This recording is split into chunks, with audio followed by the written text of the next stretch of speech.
Hello everybody, it's Jeep and Dog again with your daily review. And as you can see, I have my makeshift studio up and running.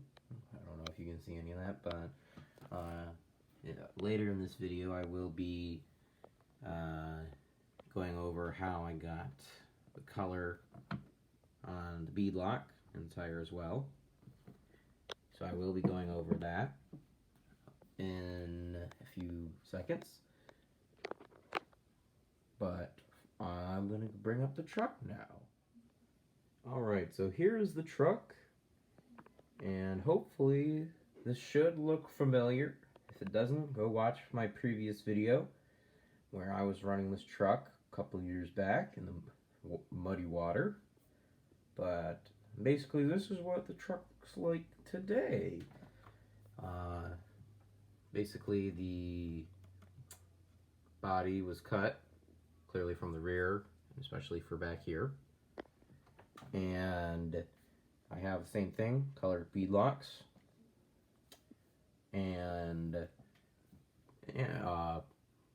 this light bar up here is by Proline, and every company I mention in my videos I pay my respects to, as I will constantly buy products from them from time to time, so I take no ownership at all. And I'll dive straight into the review. So, first off, this is the Poison Spyder, and this portion is the body. Let me get it off. Oh, never mind. So, basically it's screwed on with these lights back here. So I guess I'll have to do my review another time, or today. But this truck is fully functional with 2.2 tires and rims, and they are biaxial, big company I like as well. Also with these down here as well, ripsaw tires. But this truck does have a fully operating lights, and if you can see down below, it has the ESS1 sound system. Still looks pretty scale from the inside. Let me just get in there. Still looks kind of scale from the inside, but it has been through a lot of tough times. So let me turn on the lights, which are just on the dashboard here. There you go. Two lights here in the front. They've been beaten up, and both tail lights work. In the back here. The Proline light bar though, this runs off of the main battery, which goes right back here in this cage. This battery here, 9 volt by Duracell, that is what the lights in the front and back run on. So basically the specs now for the truck are, it's running on a 22 motor, which is under this skid plate here. These are custom links, by the way, are aluminum. Quite a lot is still stock of this truck.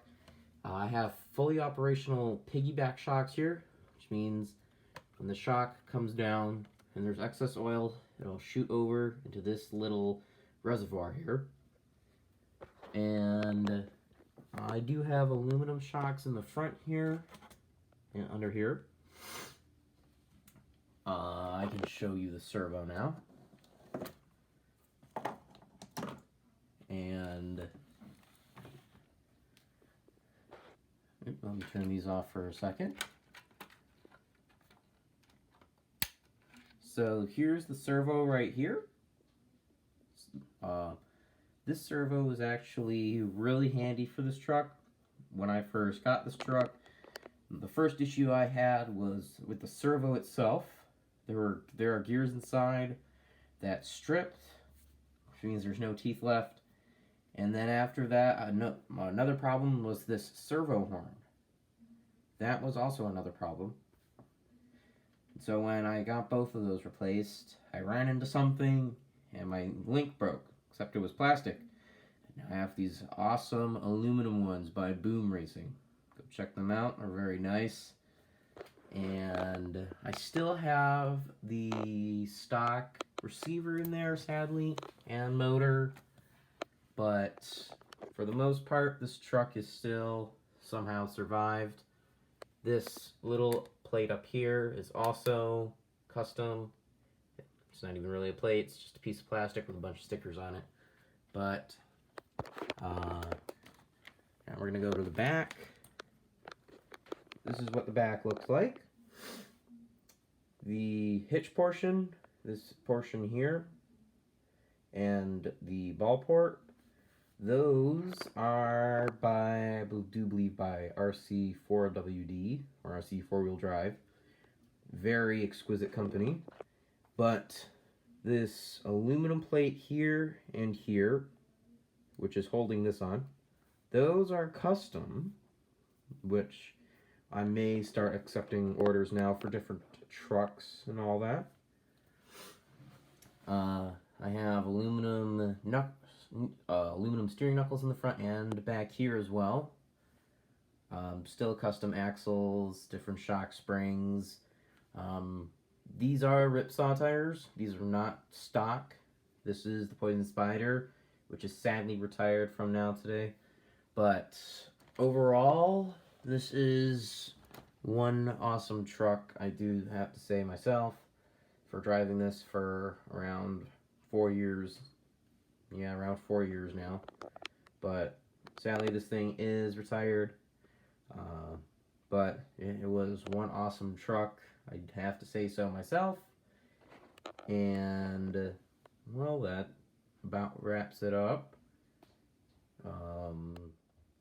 I almost forgot that, pardon me, I was going to tell you guys how I got the bead locks like this. So how I got the bead locks like this was pretty simple, I must say. It was Sharpies, actually. I do wish I had fine tips, though. It would have been easier to do the more scale portion. So I would at least try to have black dots along here.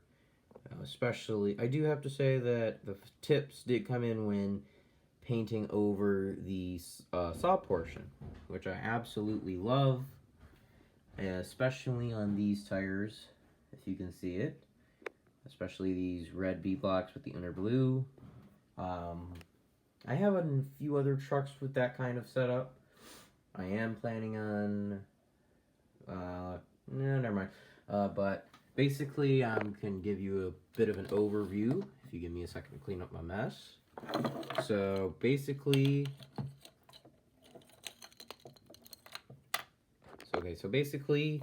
you have what they call the ESC, which is connected to your, motor. But one of the important parts about the vehicle is this right here, your receiver, where this remote here does not go to this. It actually goes to this truck, which is still the stock ESC and receiver with the same remote, but basically when you turn the remote on, it sends a signal out to the receiver, which then connects the control to the receiver and basically the whole truck. Then you can go forward, backward, right, left. But this is a Castle system. It's a Castle Sidewinder racing motor, not crawling. Still pretty nice, but yeah, that's about it for this video. I will be I will be doing a 1,000 subscriber special of my Monster of a Truck 6x6 soon. But for now, I will be doing reviews on my trucks and maybe even my family's trucks if they'll let me, where I'll just bring it up. I may even introduce them, well, not in the face, but they'll talk a little bit about their truck. I was even thinking of setting up a little company to do custom soldering, of course. The Proline light bar does tap into the receiver, though. I wish I was able to figure out how to resolder that, but I don't have the time yet. but I do want to say something though. For any RC beginners, I must say this at first.